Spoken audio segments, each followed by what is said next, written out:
About a year ago, I started a weekly coffee meetup for expats in Armenia, Colombia. I had no time for it, and as soon as I could, I handed it off. Ron took over, and since it's become a juggernaut. People are coming from all over Colombia. I decided to do a short video about it and talk to a few of the people. When you get time, shoot me off your thoughts on this.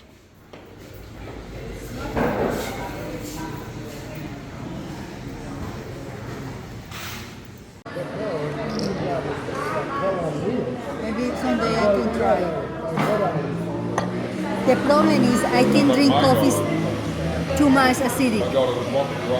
For some reason it's so bad for my stomach. Your name is Rigo. R-I-G-O, Avalar. Gio.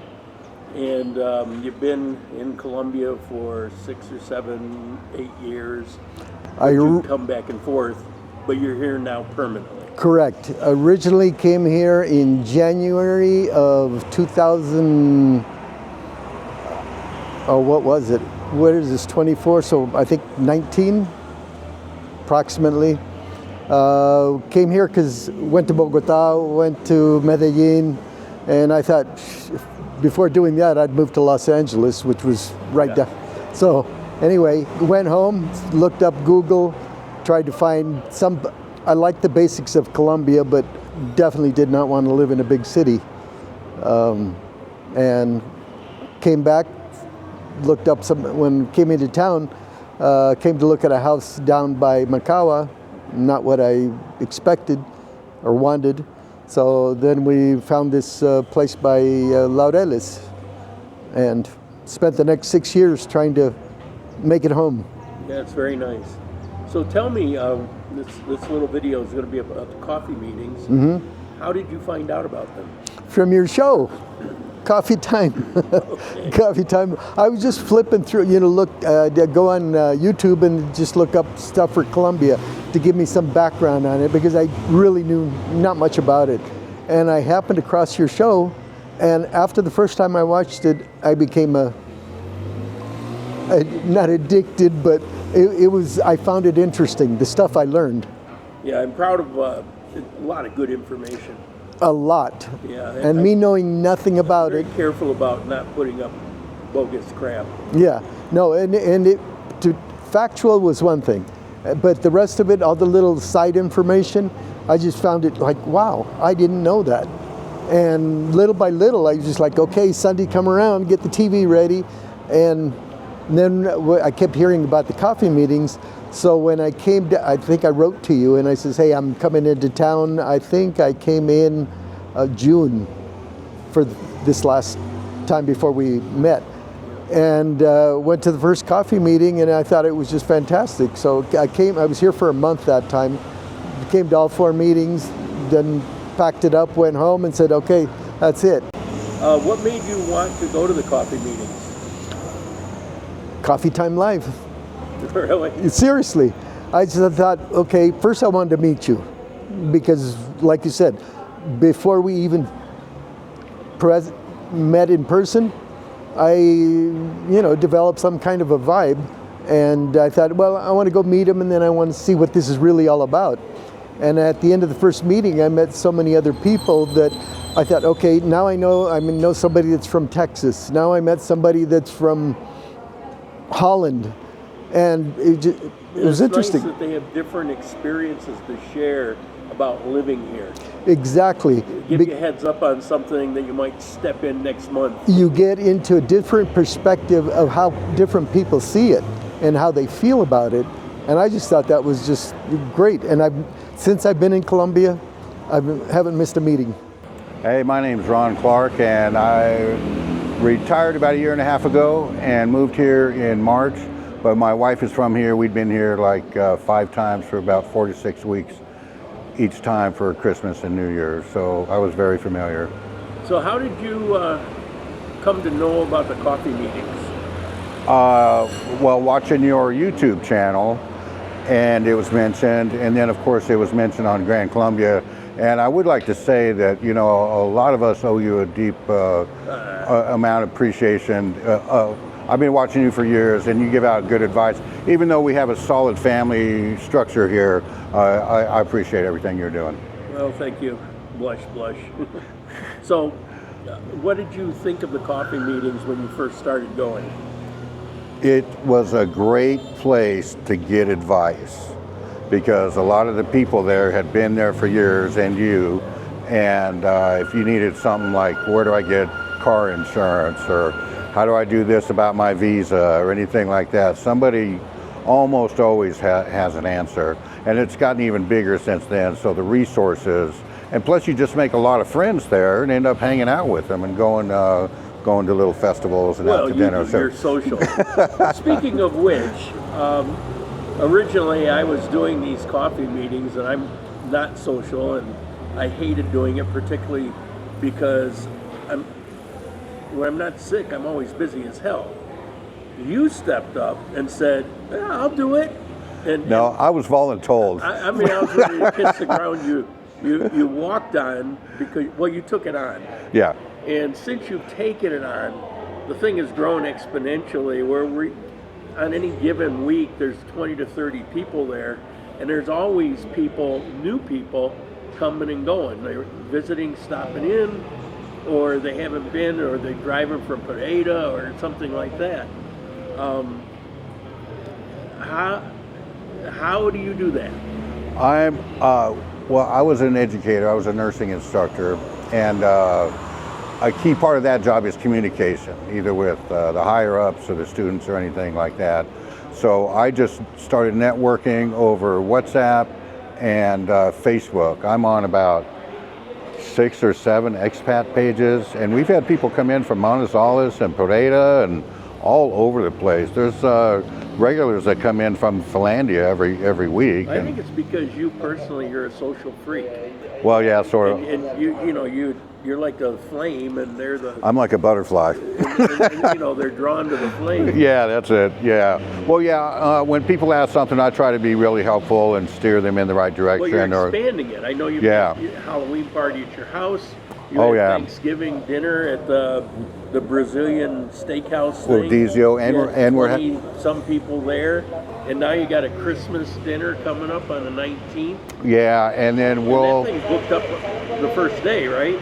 Yeah, we reserved 20 people, and now the reservations are up to 30, and we might even expand that, depending. Crazy. But then we'll have some events for July 4th, maybe Memorial Day, some of the American holidays coming up, and what else is great about the coffee meet is I would say at least half the people are Colombian, and about 75% of the people there speak Spanish. I mean, it's about a 50-50 mix of women and men. Yeah, that's also, women feel comfortable coming, because there's other women, and well, the first picture I always put up on Facebook is the picture of the pretty girls.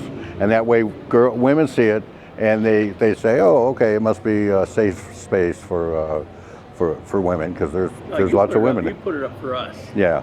It's a guy to brag how good of a job I'm doing. All right. Is there anything new coming up outside of the Christmas dinner? The Christmas dinner, and then I'm working on maybe once a month having a Saturday night dinner somewhere at a regular spot, maybe a regular spot. I like to bounce around and try new places and celebrate that month's birthday. So if you're born in May, we'll have a cake for anybody. Happy birthday in May. Yeah. And if there's no birthdays, then we just have cake anyway. Hi, I'm Deneen Troop-Buitrago. And I understand you have a podcast. I do have a podcast / YouTube channel. Yes, I do. It's just my name, Deneen TB, T as in truth, B as in business. So it's about having faith and business together. Is it anything to do with Colombia? Actually, it is not. But you know what? I'm at the place where we very recently removed back here, and I'm thinking about what could I do that would be both in English and Spanish, since I do speak both of those languages. Oh, nice. I'm jealous. My Spanish is like a 3-year-old. I mean, I can get by, but okay. So, just a few basic questions. Okay. how did you learn about these coffee meetings? Okay, so when I first came here, I needed to do paperwork for making sure my visa and everything was okay. I'm married to a Colombian, so it was maybe a little easier for me. So I started looking on Facebook for groups. And the problem was this coffee meet group, I kept missing when the meetings were, but I kept seeing how much fun everybody was having. So because I had asked in there, oh, I need a lawyer for this or that, I just started looking on Facebook, and that's how I found you all. Okay.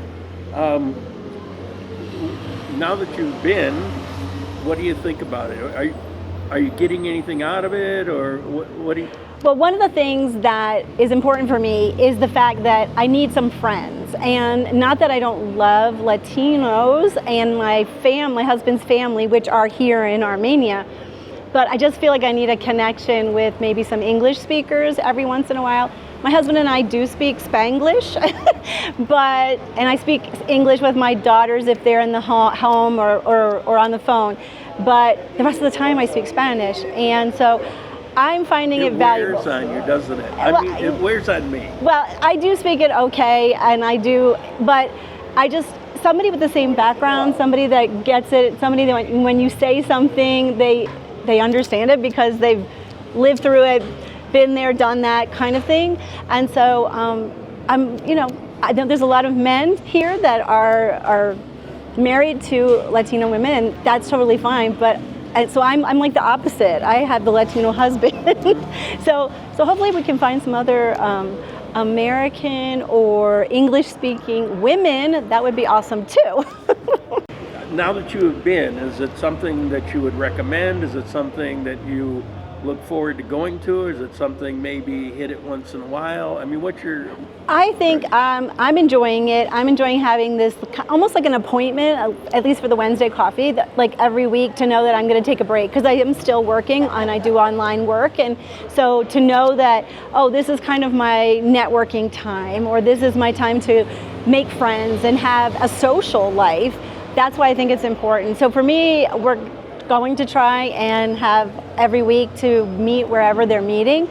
And the other thing is we've already signed up and said yes for the Christmas thing. So I just think it's really nice that we can find a group of people that we can really dig down into having relationship and friendship with. Hi guys, my name's David. I'm from the UK. I've been in Colombia 13 years, 10 years in Bogota, 3 years here in the paradise, Quindio.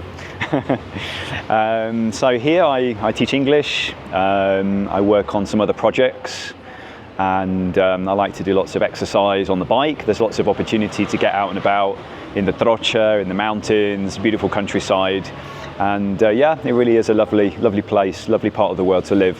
That's a question I get quite a bit. Is there a bike culture in Colombia? Absolutely, yes. It's huge. Yeah. If you go to Medellin or Bogota, even Bogota, especially on a Sunday, you see a lot of cyclists leaving the city, going down the Calera and coming back. I remember they're constantly closing roads for it. That's the downside. That is the downside. You have to check, yeah. Especially if you've got a trip planned, you need to, to connect with La Linea or something, and then you realise that there's a big bike event from 5 in the morning till 3 in the afternoon. Yeah, it can be a problem. So, doing a little video on the coffee meetings, so I'm going to ask you a couple questions. First, how did you find out about them? Yeah, good question. So I found out through Facebook, so on my news feed, and I saw the post come up pretty much every day, and I thought, I really need... He's a fanatic. Yeah, that's right, he's a fanatic. So I thought I really need to make the effort to attend, and I wasn't sure what to expect. But in the end, it turned out to be a really nice group of people, nice mix. Yeah, new people. Out. That's right, new people all the time. What was your motivation to go to begin with, and then once you went, what did you walk away thinking about it? That's a good question. I think my motivation was really to meet new people. I think being a foreigner here, I think my story is that I spend a lot of years living sort of within the Colombian community, mainly having Colombian friends, Colombian contacts. And I sort of felt as a foreigner that I wanted to meet more like-minded people, or people that I could connect with from my culture. So that's really my main motivation. You know, I used to think England and the United States, vast difference, language and everything else, but after you live here for a while, those differences kind of vanish. You're right, they do. And for some reason, we have a basic grounding. That's right. That's familiar. A familiar grounding, absolutely. You know, yeah. Like you may not know that a truck is a truck. You might call it a lorry or something, but absolutely. And we have the same kind of experience in the culture that we live in. It's fascinating. We can connect with each. Yeah, absolutely. And so you went to your first one and you found that it was actually kind of comfortable. It was very comfortable. Yeah, it's really nice people, a nice group of people, mixture of people. So it was just nice to be able to listen to other people's stories and experiences of living here, or why they decided to live here, why they decided to come back, and you know, to gauge some of the experiences that other people have, and to be able to share mine as well. Well, those are pros. I don't really want to ask you for the cons because that's kind of negative, but is there anything that you could see that would make it a better experience? A better experience? Like, for example, they've been doing once a month different places. Yes. There's, you know, arguments on both sides of that. Is that where, how, even if it's just structurally, is there anything that you might want to try differently? I think they always say don't mend anything that's not broken. And I think at the moment it kind of works. I suppose there's always going to be people that are not happy with the structure or the format. So I think, you know, for me, it works perfectly at the moment. You know, Ron's quite focused on finding a good place that can accommodate us all, that has, you know, a good menu. So I think he does a good job of really identifying, you know, a new place. The number one thing is the menu. Absolutely. So I think, you know, sometimes these things tend to evolve naturally. They're quite organic. But I think the format at the moment is good, and it's well publicised, so new people can see the you know, the location and the fact that it's yes.